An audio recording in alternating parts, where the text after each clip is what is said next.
Hi, everyone, and welcome to our newest digital talk in our Lost and Found Agency series, which this talk in particular is going to be given by Paul Foley, and the topic of this digital talk is Fogo Island in a Changing Ocean. Before we begin today's talk and presentation, we would like to respectfully acknowledge the land on which Fogo Island Arts operates as the ancestral homelands of the Beothuk, whose culture has now been erased forever. We also acknowledge the island of Uta-Umkuk as the unceded traditional territory of the Beothuk and the Mi'kmaq. And we acknowledge Labrador as the traditional and ancestral homelands of the Innu of Nitasenin, the Inuit of Nunatsiavut, and the Inuit of Nunatuavut. We recognize all First Peoples who are here before us, those who live with us now, and the 7 generations to come. This talk is part of the public program of the current exhibition titled Shezad Dawood Between Land and Sea. And this talk in particular calls on the themes suggested by Dawood to further investigate how climate change will impact the abundance and the spatial distribution of marine life around Fogo Island. Questions like how will the people of Fogo Island respond to changes in the climate, ocean, and sea life around them will be addressed. And how might researchers, artists, and the people of Fogo Island work together to prepare for long-term changes and challenges? This talk calls attention to approaches for creative collaboration among researchers, artists, community leaders, and the fishing industry to strategically work towards a future that Fogo Island wants in a time of great uncertainty. Paul Foley is an associate professor in the Environmental Policy Institute at Memorial University's Grenfell campus in Corner Brook. He is an interdisciplinary researcher with a master's degree in international development studies from Dalhousie and a PhD in political science from York University. His research is situated in social science fields of political economy and political ecology, and is primarily developed through interdisciplinary collaborations, with much of his work focusing on oceans policy, fisheries management, and coastal community development. He is currently a co-investigator on the Ocean Frontier Institute's Informing Governance Responses in a Changing Ocean Research Project, and co-principal investigator on the Ocean Frontier Institute project, Future Ocean and Coastal Infrastructures, Designing Safe, Sustainable, and Inclusive Coastal Communities and Industries for Atlantic Canada. Paul grew up in Tilting on Fogo Island and currently resides just outside Corner Brook in Western Newfoundland. And at this point, I'll just pass it over to Paul. Thanks very much, Michaela. Hi, everyone, and thanks to the Fogo Island Arts for having me, of course. I wish I was on Fogo Island now, but I'm joining you from the ancestral homelands of the Mi'kmaq, just outside Corner Brook on Newfoundland's west coast. I'm just really happy to have this opportunity to share some research and ideas, and I hope we can interact virtually after my talk. So my talk this evening will be a bit of a mishmash of things I've been doing as a researcher. Over the last 10 years or so, I've been lucky enough to get paid to carry out research on a full-time basis, working with other researchers, training graduate students how to do good social science and interdisciplinary research and ethical research. I've done a little bit of direct formal research on Fogo Island, mainly related to the shrimp fishery, which I'll talk a little bit about later. But I've also followed many of the developments on Fogo Island with a lot of personal interest, of course. Anyway, some of this talk is based on my own research that's relevant to the topic. Some of it refers to the work of others, and some of it's part of very new ideas and research. So a lot of this talk is meant to raise questions, get us thinking about long-term change and what we might do about it. So I hope it's interesting and worthwhile. As for the talk specifically, I'll basically say a few words about what got me here, mainly through my personal educational path. I'll then move more directly into 3 questions I posed and Michaela raised as well, from the abstract and description of the talk. I'll then reflect on each of these questions and tell you what I mean by foresight for the future that's in the subtitle there. And finally, I'll call attention to the need for ongoing inclusive, diverse perspectives and knowledge integration to think about the future in creative ways. And if there's a single take-home message, I suppose it could be this: that we need to build on efforts like the Fogo Island Arts to bring together diverse knowledge from different groups and perspectives to address long-term challenges. And today I'll talk a bit more specifically about long-term strategic thinking and planning. Some of this is happening, of course, in different places, but it tends to be short-lived and often under-resourced. So I'm going to assume most people don't know me. There's probably a few people watching who do, but for those of you who don't, I grew up in the town of Tilting. I say town because Tilting was actually its own municipality from 1975 until it amalgamated with the other towns and communities of Fogo Island. I think it was in 2010 or 11.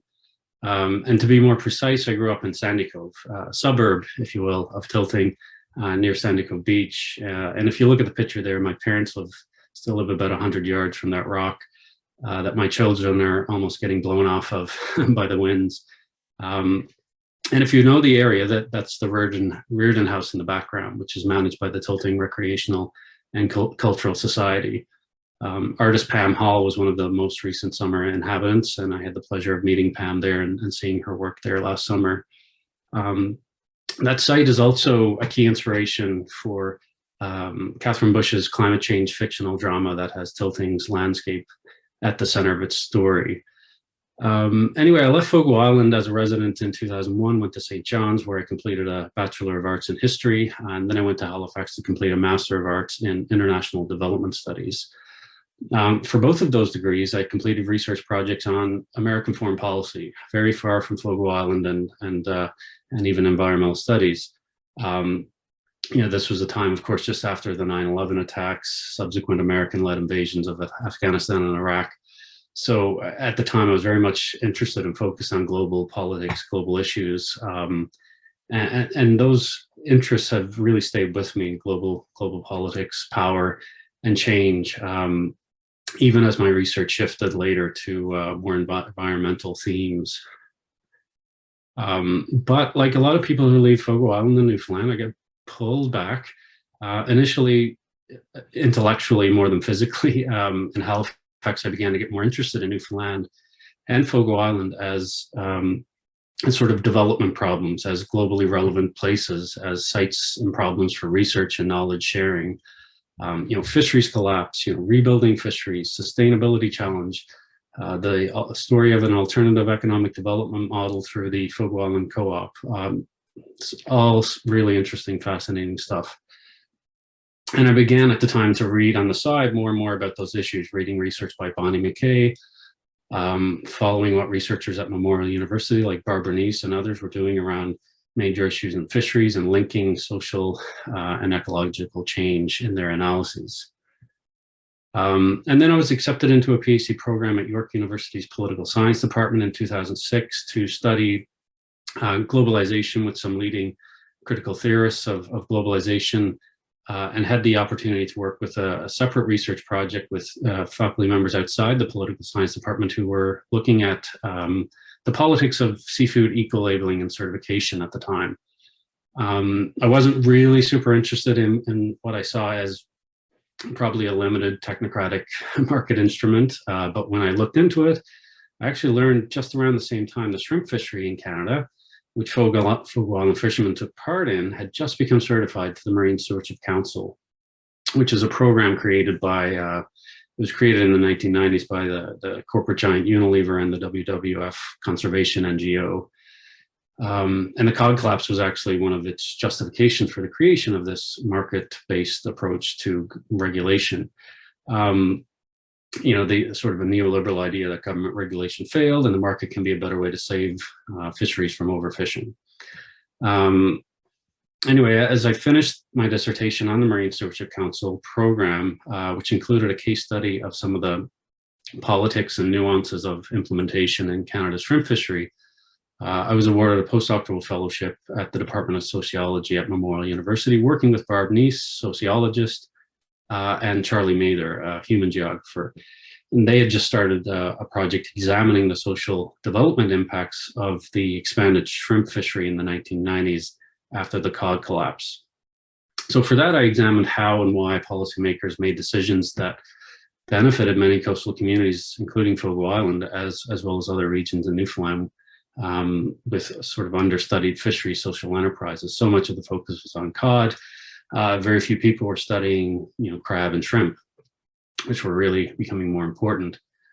So I was hired at Grenfell in 2012, continued to work with Barb, Nice, and Charlie, including a large collaborative research project on Canadian fisheries, which was supported, actually some of that shrimp research. And that Canada-wide project was really eye-opening for me, as I found myself working with very different disciplines, very different researchers, from fisheries biologists, to Fisheries Union and Fisheries Association representatives. So really fascinating and enlightening. And I would say, just quickly, most of what keeps me busy in research in the last few years are Ocean Frontier Institute research projects and grants. And the Ocean Frontier Institute is a collaborative project with dozens and dozens of researchers from Dalhousie University, Memorial University, and the University of PEI. So as you can see, there's already a theme of interdisciplinarity and diverse knowledge engagement. I've had the great experience of learning from different perspectives and working with people from very different backgrounds, and I'll return to that theme as I go on. And before I go on, I obviously am a kind of insider-outsider when it comes to Fogo Island. I feel strange giving a talk about Fogo Island and not being there, actually. But researchers call this sort of an insider-outsider thing. Which creates its own advantages and challenges at times, I think. So on to the main purpose of this talk. So when Michaela asked for a description or abstract, I came up with this. It's mainly a set of questions. How will climate change impact the abundance and spatial distribution of marine life around Fogo Island? How will the people of Fogo Island respond to changes in the climate, ocean, and sea life around them? How might researchers, artists, and the people of Fogo Island work together to prepare for long-term changes and challenges? I won't answer these definitively. Some are obviously about the future, and we can't fully know what's going to happen in the future yet, of course. But I think there's value in raising questions to start pointing towards potential partial answers, at least, and to perhaps spark some critical and creative questions and ideas from those listening and watching. And maybe this can be seen as the beginning of some conversations that we can continue after this talk.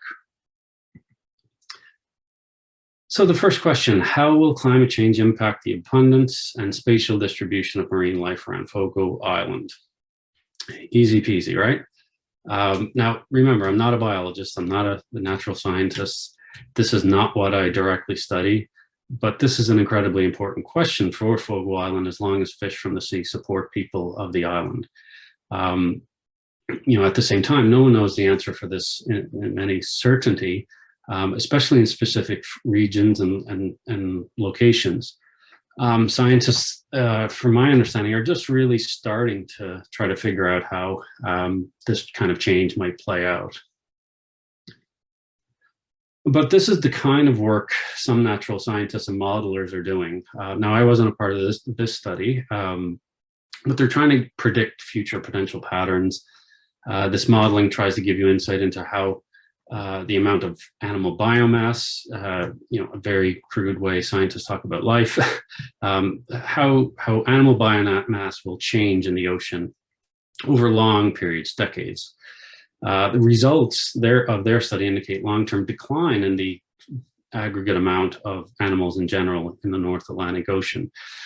As you can see there, the left figure shows a projection out to 2030, and the right one out to 2090, with red indicating less and less biomass. Now, I think we need to be careful about modeling like this.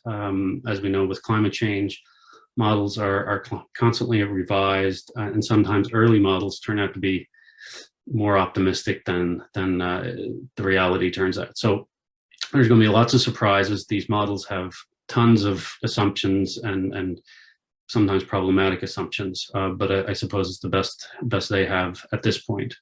But I think we can be certain that there will be massive changes globally and in the waters around Newfoundland and Fogo Island.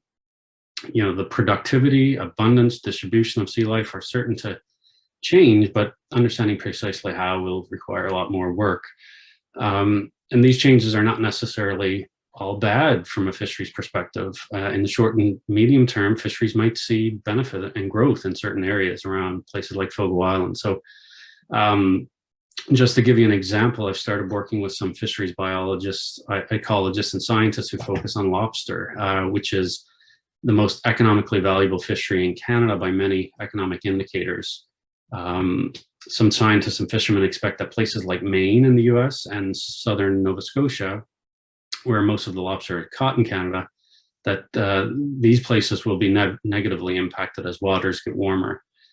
On the other hand, some expect that lobster populations will expand around places further north, like Newfoundland, as warming waters enhance conditions favorable to lobster growth and reproduction. And in fact, lobster landings have increased quite a bit in Newfoundland and Labrador in recent years. Landings in Newfoundland's south and west coast have been some of the highest landings in about a century. Now, while the volumes in Newfoundland right now are very small compared to what lobster, the production of lobster in Nova Scotia, buyers, the fishermen, and the fisheries union, they all are expecting potential growth in lobster in the future.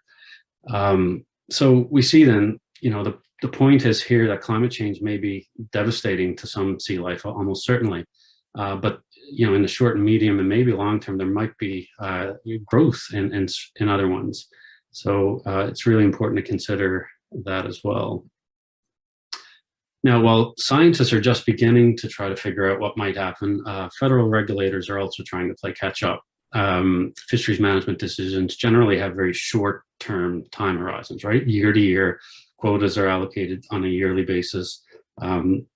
Management decisions tend to focus on a single species as well. So the Department of Fisheries and Oceans in Canada has been struggling even to develop ecosystem-based frameworks that look beyond one species. So the idea of climate change considerations, I think, will be a big challenge. And like almost everybody else, the federal government is just starting to consider really meaningfully incorporating climate change into its decision-making. So it's going to face an uphill battle as well. And the reason why, it's important to consider federal management is that fisheries around Fogo Island are regulated by federal legislation and policies, and just about anything related to fisheries and oceans has to be authorized by federal decision makers, often the minister herself. And so the question of how will climate change impact the abundance and spatial distribution of marine life around Fogo Island really must be followed by other questions, like how will ocean regulators, like the Department of Fisheries and Oceans, respond to this changing ocean, and with what consequences for Fogo Island? Will decisions be favorable or hindering? What principles will be used to inform those decisions? Will community sustainability or survival be a part of those decision-making frameworks? And I tackled this question in a recent paper, not with reference to Fogo Island directly, but in terms of examining the history of policy principles in the United Nations and in Canada that prioritize the interests and benefits of adjacent countries and adjacent fishing coastal communities. So the principle of community benefit has been really critical in Atlantic Canada policymaking in particular.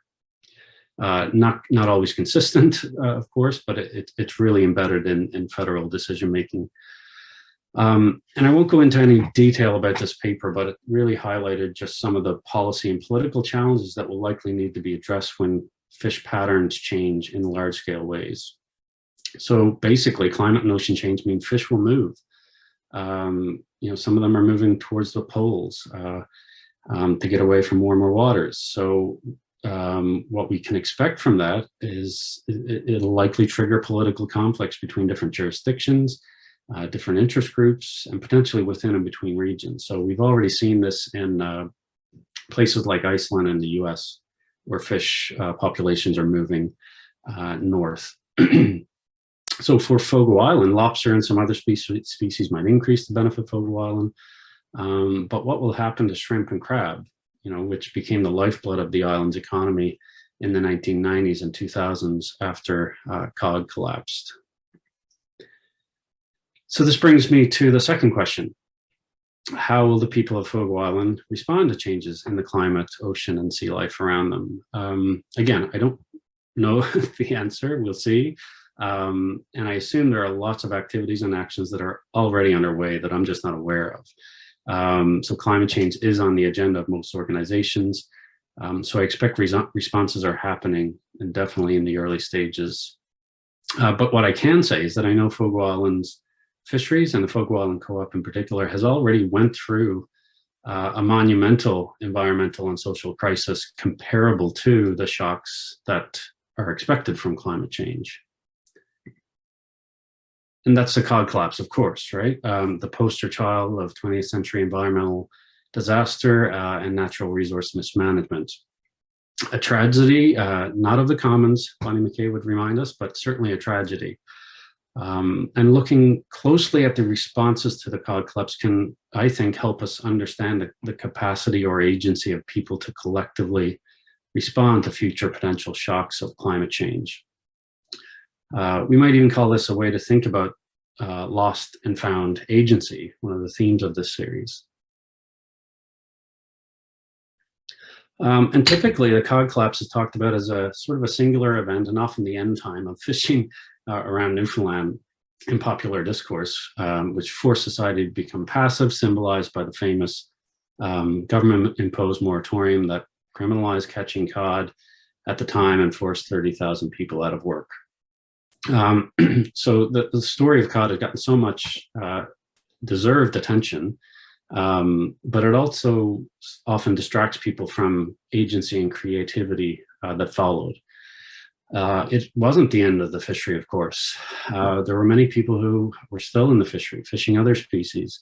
It was truly a devastating and collectively traumatic event, and the consequences of which I think are still being felt. But others remain in the fishery. Fishing species such as crab that the Fogo Island Co-op helped spearhead a decade earlier. Other fish in the sea were doing okay. And in fact, when cod collapsed, the Northwest Atlantic Ocean conditions were changing in a way that at the time were better suited for shellfish like shrimp and crab. And they happen to be also quite lucrative in international commodity markets. And so people in the fisheries on Fogo Island and around Newfoundland responded. They demanded access to shrimp, demanded that the federal government open up a new inshore fishery for shrimp, because at the time shrimp were fished, but the federal government only permitted factory freezer trawler vessels to catch shrimp, and mostly in the far north off Labrador and subarctic. But as reports of more and more shrimp being closer to areas of Newfoundland and off Fogo Island and areas emerged, various inshore groups lobbied for access for smaller vessels in the inshore fishery and were successful in doing so, and often had the backing of municipalities and people who were supporting economic development opportunities for coastal communities devastated by the cod collapse and social displacement there.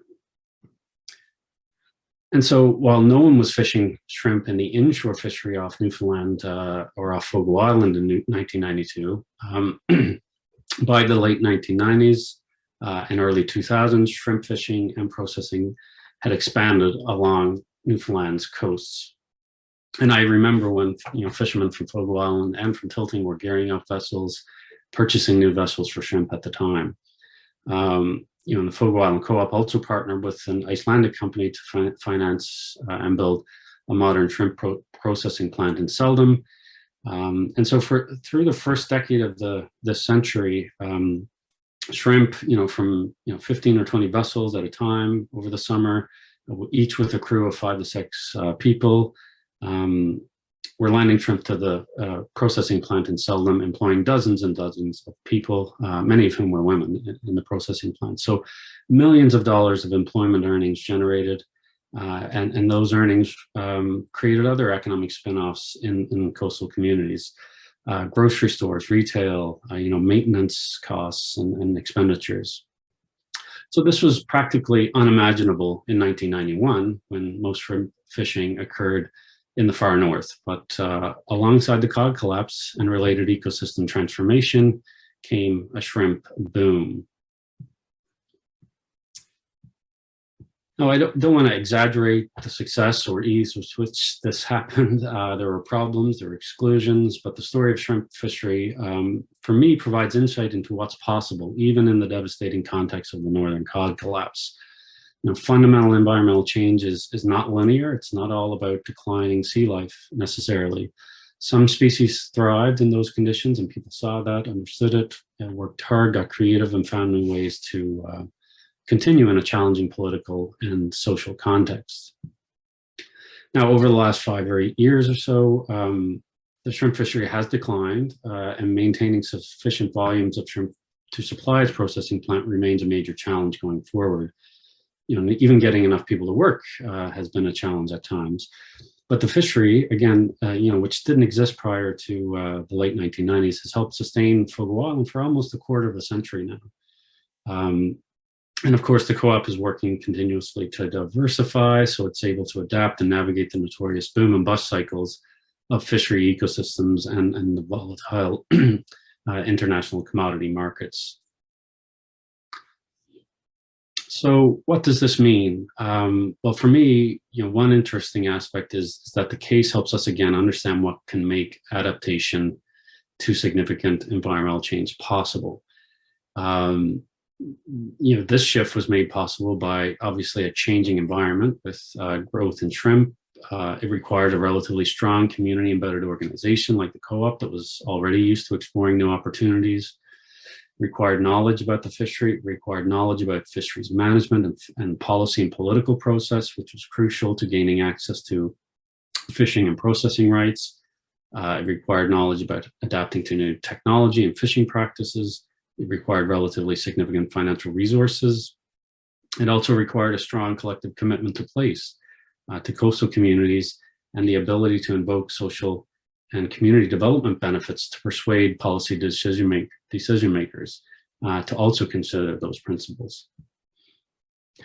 And related, we could even go back further with this kind of story to compare this period with a post-cod collapse with responses to earlier crises in social and ecological systems. The Fogo Island Co-op was born out of a near total failure of the cod fishery in the late 1960s when private merchants pulled out of the island. So this sort of existential crisis is not exceptional. It's really ingrained in the place.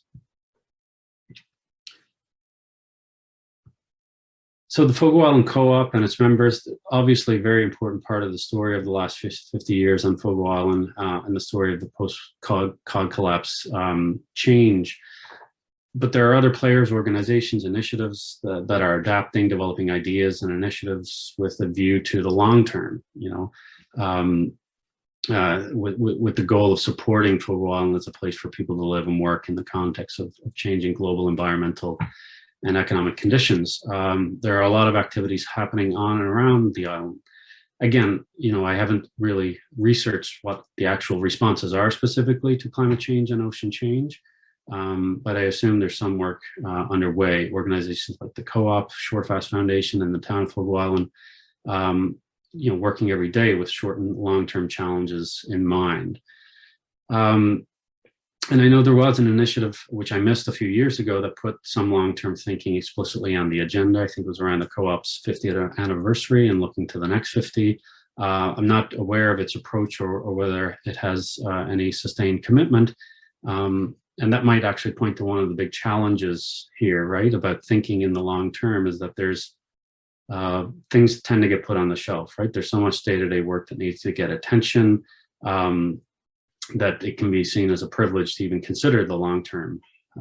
So most people don't have time or the luxury to consider the future or long-term future when there are, of course, more pressing issues at hand, right? Putting food on the table, getting ready for the next fishing season or tourism season.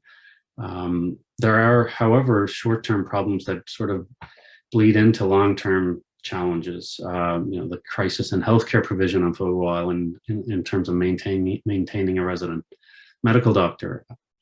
We all know about the ferry system and the challenges it's faced. There's outmigration, aging population, and of course the ever-present existential questions about the survivability of rural and remote coastal communities. Those continue, right? And these require a lot of work, resources, and attention. So the idea of the long-term future can seem really distant and maybe even irrelevant. But perhaps some of these problems, I think that places are facing now, could have been avoided if long-term thinking was at the forefront a while ago, perhaps. So this brings me to the third question. So how might researchers, artists, and the people of Fogo Island work together to prepare for long-term changes and challenges within the fisheries and well beyond the fisheries? Well, again, I trust there's already being lots done. Fogo Island Arts is at the center of some ideas like this, so we need more of that. But one thing I'm interested in is developing ways that might be more explicit and more strategic, and rooted in diverse knowledge and insight as well. Now, some of the recent research I've been doing with colleagues makes me think about this in terms of Fogo Island, and how it might benefit from more sustained and carefully crafted initiatives that bring together diverse and deep knowledge that respond explicitly to long-term future challenges. And so one mechanism or a way to do this is through highly interdisciplinary, collaborative, and inclusive research networks. I've had the privilege to work in the Canadian Fisheries Research Network for years, and was part of a team that sought to move beyond the narrow focus that DFO and many fisheries regulators around the world focus on, sort of just fish conservation or even narrow economic development or profit. And we were interested in moving beyond that to consider more holistic principles and objectives of sustainability, including, community, livelihood, well-being considerations, regional development, ethical and moral economy considerations. So not just concerned about ecological conservation, but how these things work together in a supportive way.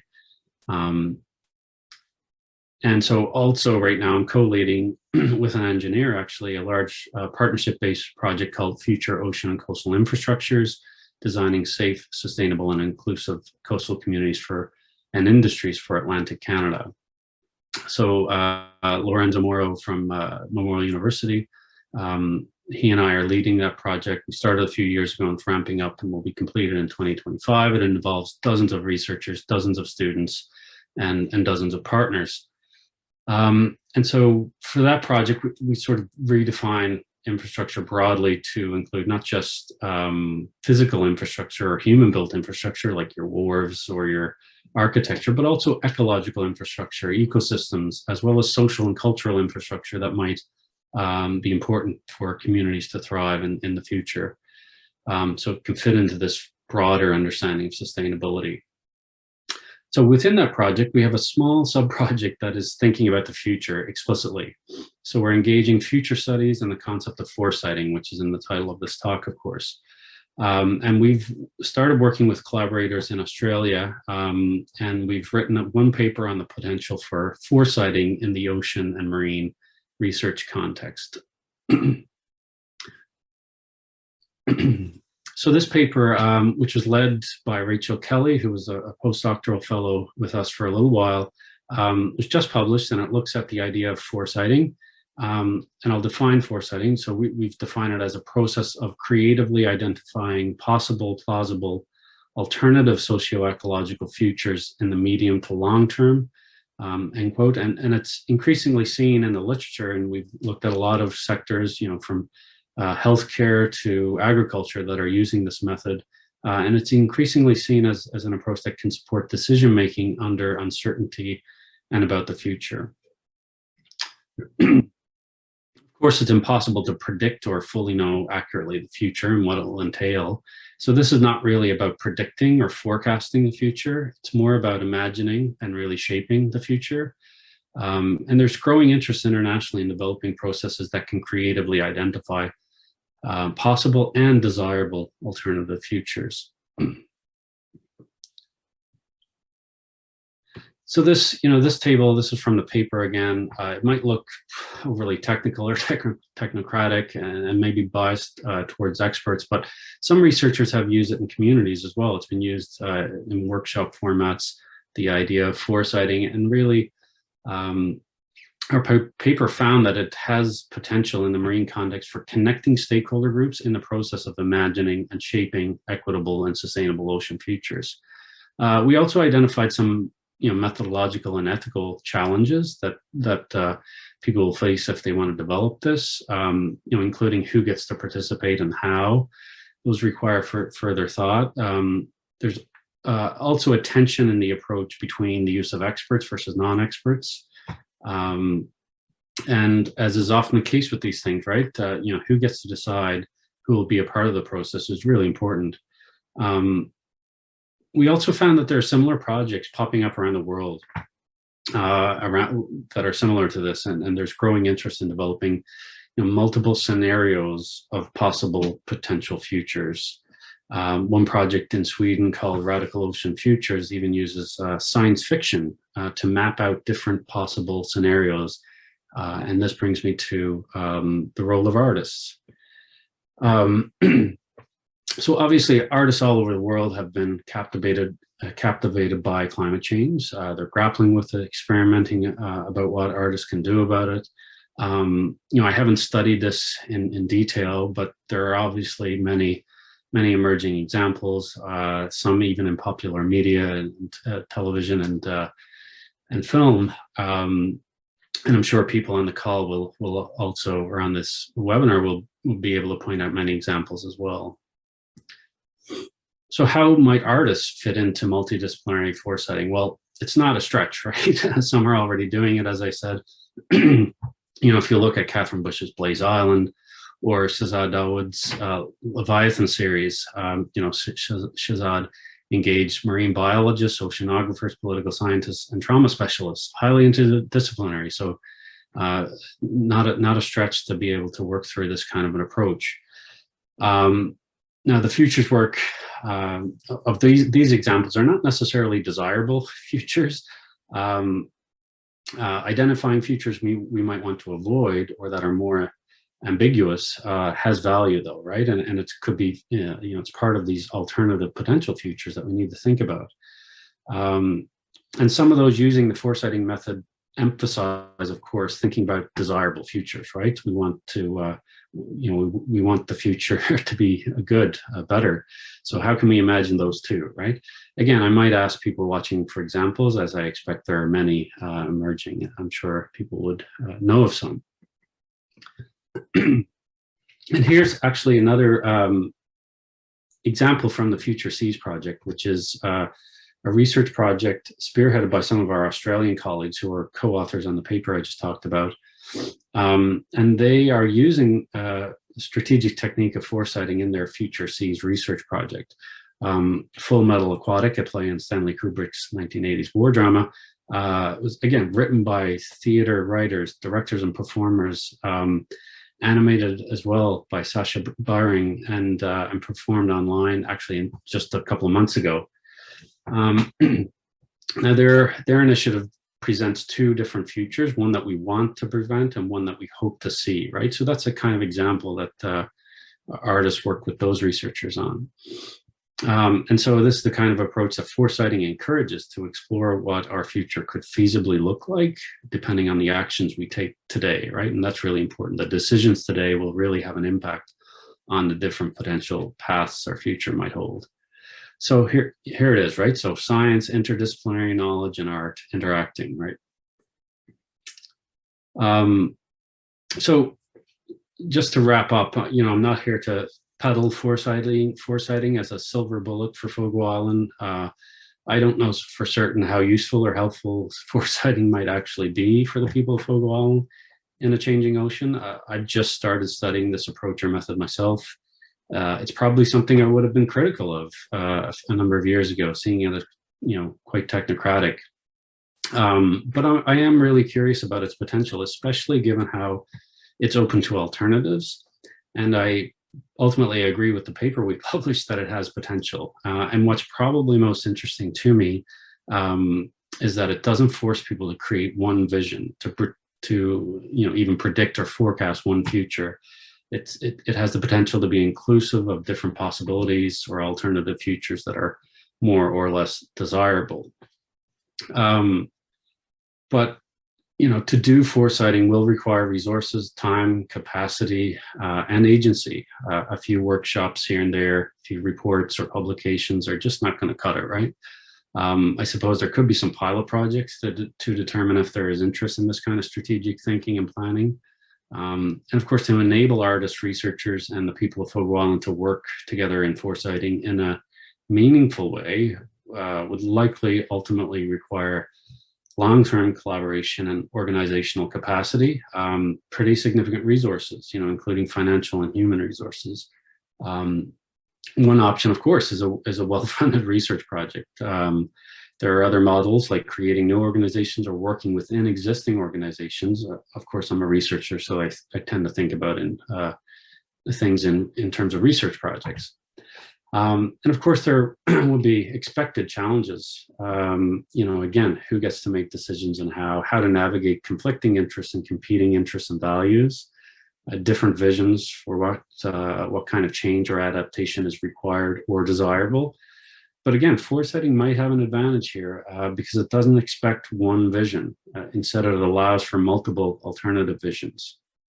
Foresighting might have the advantage here because, again, it's interested in multiple plausible futures, so it might be able to accommodate different visions and values. However, this wouldn't be for me to decide anyway. Would artists see value in it? What do you think? What role might artists envision for themselves in this kind of thinking and research? And would the people of Fogo Island see value in it, importantly? What might their preferences be for such work? Thank you.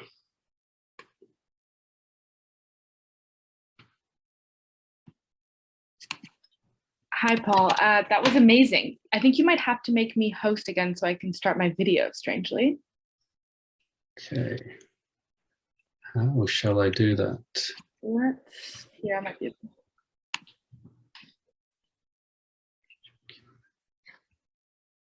If you press the top three, do you see like in my screen there's 3 dots? Click that and it might give you the option. Gotcha. Make host, got it. There you go. Amazing, thank you. Thank you so much for that incredibly interesting and insightful and quite brilliant, I think, just in terms of thinking about all of us who, at the moment live on the island, live, breathe, love this island, can sort of think about ways forward and how our own participation in this might exist as artists, researchers, not necessarily fishers or harvesters, but still people who have like an active stake in this space. I'll take this time to invite participants to direct any questions you might have either to the chat or to the Q&A function. That will let us sort of be able to read your questions and we can kind of go from there. The first person in the chat is Leslie, who says, "Thank you so much. I am an artist and enjoyed your presentation." So thank you very much, Leslie. I actually have a first question to kick off the Q&A. I was quite interested in this question of jurisdiction that you mentioned, related to like a changing, a fishery that's moving, and like sea life and biomass in particular that's moving, and thinking about if future politics or future sort of problematics around present jurisdictions exist or have any kind of like stake on active biomass existing nearby, and what that means, I guess, if they move up, does that relationship still exist, or are there any kind of legal rights that would mean fishers, harvesters on Fogo Island are laying claim to, like biomass and sea life that's much further away? That's a great question. It depends on the place, and each country has its own fisheries management rules typically, but it could, right? So the Iceland example I mentioned I think was around mackerel, and that happened, right, where fish had moved basically out of the waters of places like off England and Europe and moved more in what would be considered Icelandic waters within their 200-mile limit.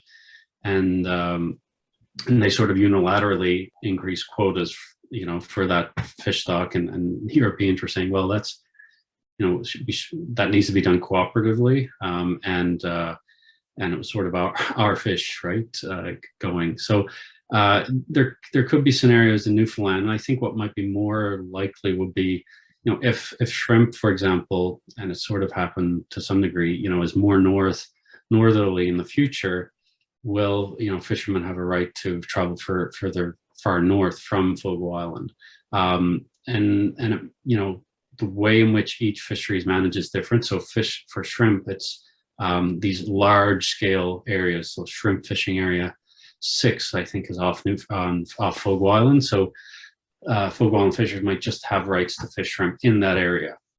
Now that area goes almost to Labrador, so they'd probably be safe for quite some time. But it does create problems like that, where people from Labrador get frustrated when southern fishers come up there. So there will be dynamics like that. Lobster is probably less problematic in the sense that it's a very sedentary fish that doesn't go very far. But some of the other ones are challenging. And I haven't studied tuna, but you could imagine tuna. I think this comes up in tuna fisheries globally, right? That they move or far, or highly migratory fish that these issues can come out to play. Yeah. Yeah, it's quite interesting. It also, the other kind of question that it raised when you were talking was about shellfish doing quite well during the cod moratorium, and that being sort of like the backbone of the economy on Fogo Island at that period.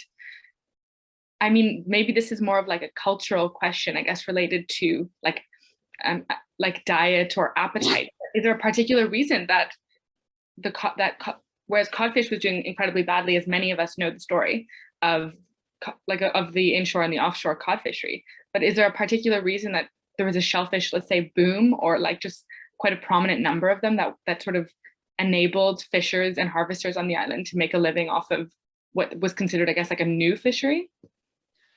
So there's a couple of things there, if I understand correctly. So in terms of what allowed shrimp to grow in numbers, if you will, would be the ecosystem changes. So I think in the 80s and 90s, what happened was actually a short cooling event, which was more conducive to shrimp, which was, again, it's more of a circumpolar fish species, or shellfish species. So the same species can be found around Iceland and far north. But during this cooling period, there's a lot more there, and really cod also eat shrimp and eat crab. So when cod declined, it helped shrimp reproduce, it helped crab reproduce. So there are ecosystem dynamics there. And then in terms of what enabled, I guess, fishermen to make a living off it was, well, it was attractive in international markets. So Europe bought a lot of the shrimp, crab, I think the US and Japan, a lot of that. So pretty valuable in those markets. And, just think about crab in the last 2 years has been massively lucrative. So going from a couple of dollars a pound to, 7, 8, 9. So the price fluctuations in the fisheries, can make a huge difference, right? So it can make or break fisheries. Yeah. Yeah, we've seen that obviously quite a lot here on Fogo Island. Many of us are not strangers to the influx of even like wealth, from the crab fishery in particular here. There's a question in the chat from Fraser, which I'll read. How does one get involved with this process with the idea that we could add content as artists and naturalists that live on Fogo Island? Okay, thanks, Fraser. So I think if you mean the sort of foresighting process, I think anyone could sort of do it. Like we've just, we have this large project on infrastructure is broadly defined, but unfortunately we have a very small component of that actually looking at foresighting. We do have some time over the next few years where we might be able to do some pilot projects, I think. So, if people are interested in Fogo Island, we might come knocking, or if people are interested, I'd love to start some conversations. And it might be the kind of thing that, I'm curious, because this is sort of new to me. I'm really interested in looking further at how our Australian colleagues are playing out their work, because they're doing a similar project there. So, I'm a big fan of learning from what other people are doing. So, yeah, I might be able to start a conversation for Fraser sometime with folks on the island if they're interested with this approach. Yeah. There's another question which I'll read. It says, not a biologist, but a painter, photographer, and a lover of environmental issues. Please let me know if there's any way I can help. Was in Maine in October and lobsters really having a hard time. So interested in the ecosystem of birds and fish now. Thank you so much for doing what you do. I'm in New York. Can I get groups here to help out? A bit open-ended, but. No, thanks again. Yeah, that's great, right? Like I think, on the large project we have, a sub-component that who are working with artists. They're not working on foresighting as such, but they're certainly concerned with the future. So I'm really just starting, to work hopefully with more artists on a going forward basis. So yeah. I have another question actually about science fiction, which you mentioned as being kind of like a really interesting device, let's say, from a foresighting perspective, because science fiction has for quite a long time sort of dealt with these possible worlds that exist sort of beyond, not necessarily beyond our cognition, but like beyond the world in which we inhabit, and is like a space of fantasy and possibility and etc.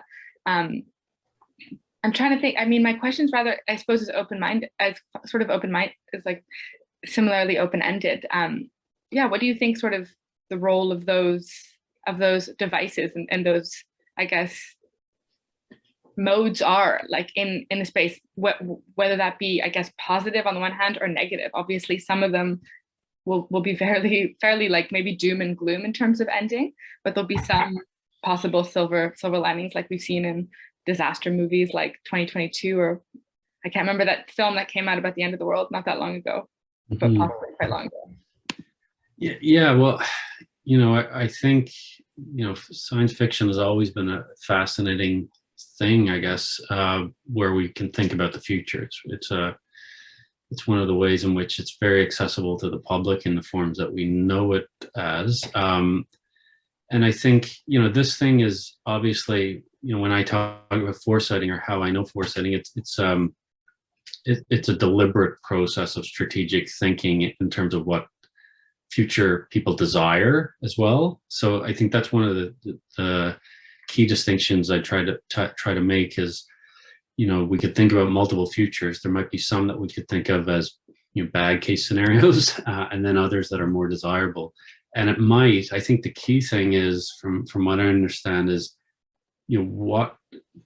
how will those scenarios, whether science fiction, help us actually make decisions today that will lead us down the more desirable paths rather than the less desirable ones, right? And so science fiction might have a really good role to play in allowing people to inform decisions. So I think, obviously, who influences long-term future events? It's generally very powerful people. So I think what I'm interested in is whether like science fiction or some sort of artistic representations of the future can empower people without that kind of political power, for example, to have them understand, okay, if we do this, it might work out differently. If we do that, it might work out differently. Or this is a decision we make now that we don't necessarily think has a really big potential impact for the long term,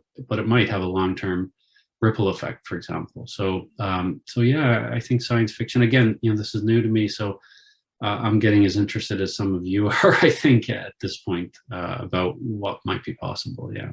And I think I see a couple of comments flowing in about money. And of course, my job as a researcher is really to secure research grants. So yeah, absolutely. I think I mentioned in the talk, it's if you want to do this in a serious way, you need resources. And of course, I, as a researcher, have one key opportunity at major research grants through federal agencies in Canada is the main place I tend to go, and they're getting, the good news is that some of those are getting more open to very highly interdisciplinary work. Obviously, some people have been doing it for decades, but I think there's a recognition of the need for really diverse disciplines to get together. There's one question in the Q&A that's kind of coming off the back of what we've just been talking about. It's from Richard. It reads, I think this idea of foresighting makes a great deal of sense, as it does open up all the potential options to review for the future. I'm surprised that the fisheries has not taken up this option, as it is pivotal to setting policy.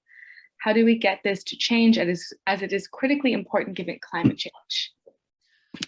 Yeah, that's a great question. I think part of it is institutional inertia. So again, the institution I know, probably best is the Department of Fisheries and Oceans in Canada. And I work with people in that department and who are excellent colleagues and doing really great work. But they'll tell you that for decades and pretty much all of its history, DFO has focused on biological conservation of fish. And so who do you hire for that? Well, you hire biologists. So the mandate, the federal policy, has been focused generally on conservation of fish, and the knowledge you need for that, the assumption was biologists.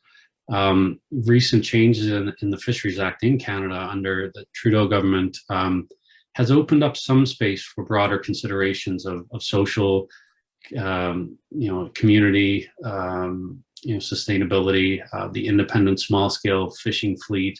It doesn't require the minister to make decisions based on those considerations, but it opens up the possibility that they can. Again, the very important legal nuance.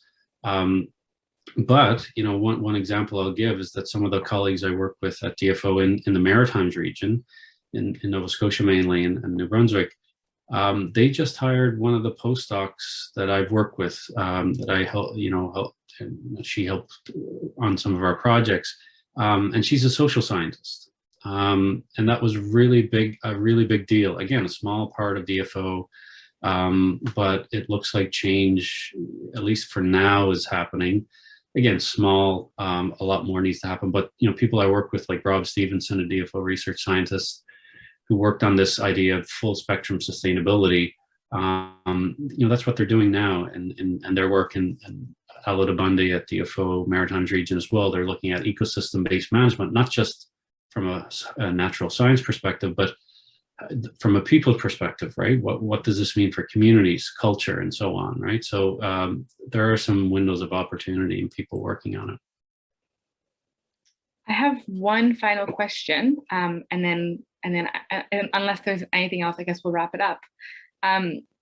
Given sort of the context of Fogo Island Arts, which is a part of Shorefast, which is our sort of nonprofit arm, we also operate, with relationships, obviously with the Inn, which is a part of Shorefast in its own particular way, and also Fogo Island Fish, which is quite an interesting and a newer project and a newer development on the island, in addition to many, many, many other things that are currently ongoing. I guess my question, which is rather, I think, broad, is if there's like maybe two takeaways that we could learn.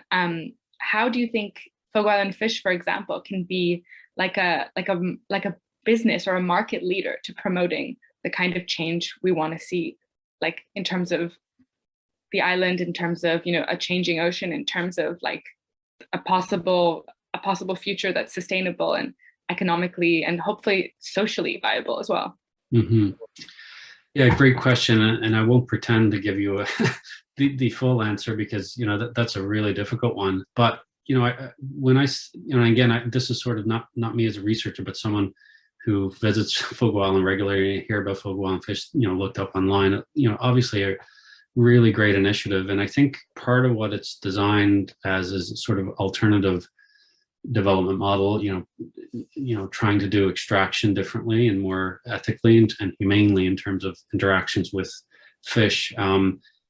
I would say one thing, and maybe this has already been done because I haven't talked to the people involved, but how could that be expanded to other fish? Like cod is obviously, I think, their central focus. So I wonder, is there room or a business case, I guess would be their question of how to do that. I assume too, and they're better at this than I ever will be. But thinking about the markets and the niche markets, that's big, right? And those change and are challenging, and through booms and busts of not just fisheries, but the wider economy can have a big impact on that.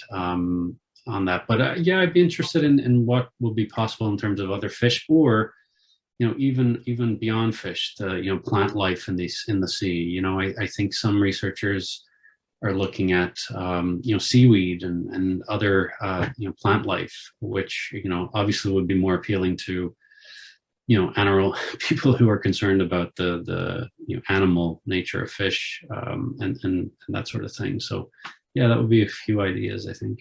It's definitely an ongoing discussion always on Fogo Island, and there will always be, I think, there's always things coming into this space. I think we should end maybe with Bonnie McKay's question, because I think that would be sort of a fabulous way to lead us out.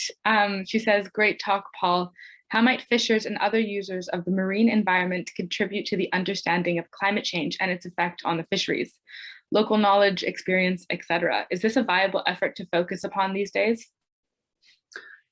Well, it's so great to know you're there, Bonnie, and thanks for the question. Yes, I hope so. Again, the work I did on the shrimp fishery was sort of looking at some of the broader political and policy dimensions there, and some of the economic development outcomes. So we didn't look a lot at fisheries knowledge, but changes are happening now, and I'm sure fishermen are seeing it now. And from what I understand of people who are studying it, is sometimes fishermen are noticing changes. They might not connect it with climate change or describe it in that discourse, but they can certainly tell us about what changes they are seeing. So I think it'll be critically important to have people who are on the water really feed into any sort of process about planning for the future, because they know better than most what's happening on the sea and under the sea. And I think in recent decades, relationships with scientists have improved in many places around fisheries. There are some tensions, but again, we need more knowledge, I think, from different areas, and fisher knowledge, absolutely. Yeah, thanks, Bonnie. Well, thank you so much, Paul. This has been really amazing to listen to sort of get ideas about, and to sort of, think about our future here on this beautiful on this beautiful island. Today, we sort of are broadcasting, or I'm broadcasting rather, from a very blue skied and pack ice full bay here. So it's nice to see this year, as there was no pack ice last year, but where we are always hopeful for possibilities and for the climate here. So thank you everyone for attending. This talk is being recorded, so it'll be on YouTube sort of in the coming weeks and fed through our website. If you have any questions or queries, please direct them to info@fogoislandarts.ca, and we'll be in touch on our social media about the next talk coming up soon next month. Thank you, everyone. Bye.